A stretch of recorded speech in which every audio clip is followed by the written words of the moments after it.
Um, what was I saying? Oh no. Hello, lovely peoples. I am Michelle. This is my hospital bed of Vita, and you're watching One Spoon Left Rules NYC. Today, I'm going to talk about how I managed my splootness. I call it sploot brain gun sploot. Basically, that's a slang term for cognitive impairment. My splootnicity, if you will, is pretty fluid. There are some days it's not at all, and then some days it's like moderate to severe. And basically, for me, it's a matter of like usually not being able to process information in real time. Um, Sometimes I'm also kind of sensitive on a sensory level to like light and sound and energy and whatnot.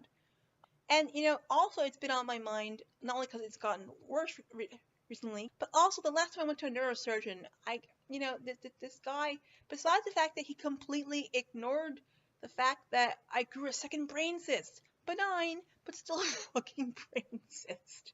What he did say to me is that basically because I have fetal alcohol exposure, you're just gonna deteriorate. He used the word deteriorate. You're gonna deteriorate as you get older. And so to hear that from a doctor was really, really hard.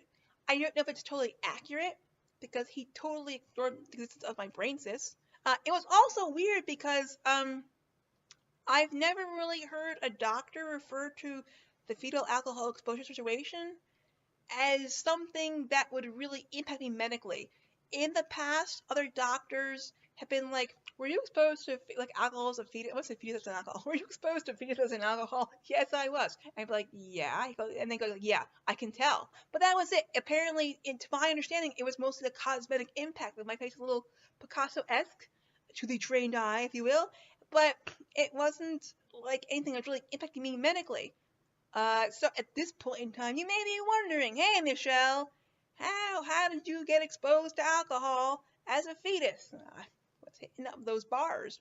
There's some happening bars in the womb. What happened was this. Basically, it was the 70s, and my mother had a doctor who didn't quite get the memo that pregnant birth mothers or like pregnant women should not be consuming alcohol.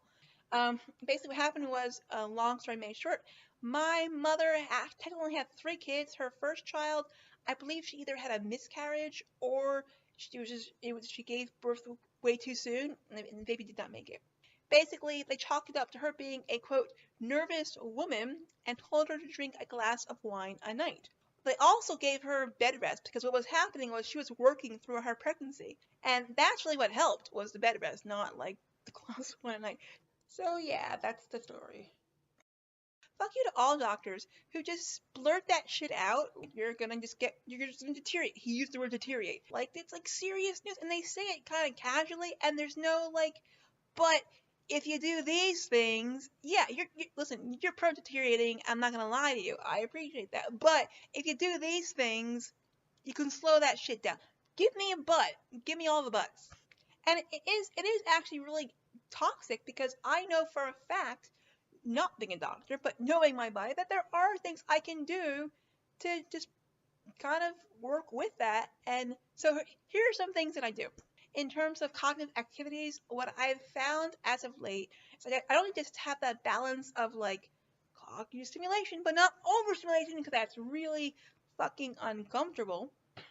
I have to find a balance of like, I guess like cognitive energies is how I do it. Like, for example, let's just say, oh, I'm going to work on the computer, blah, blah, blah, blah, blah.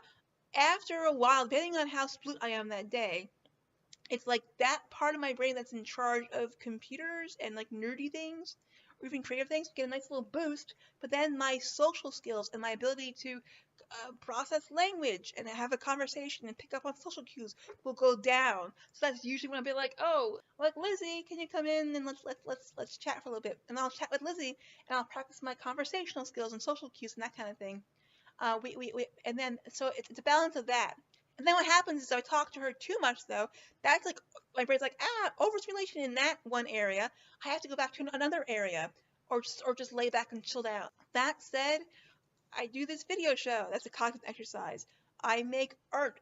As far as things I do with other people, with Home Healthy Lizzie, for an example, we play Name That Tune. We do charades. We do karaoke because there are tons of free karaoke files on YouTube. Singing to music is just good.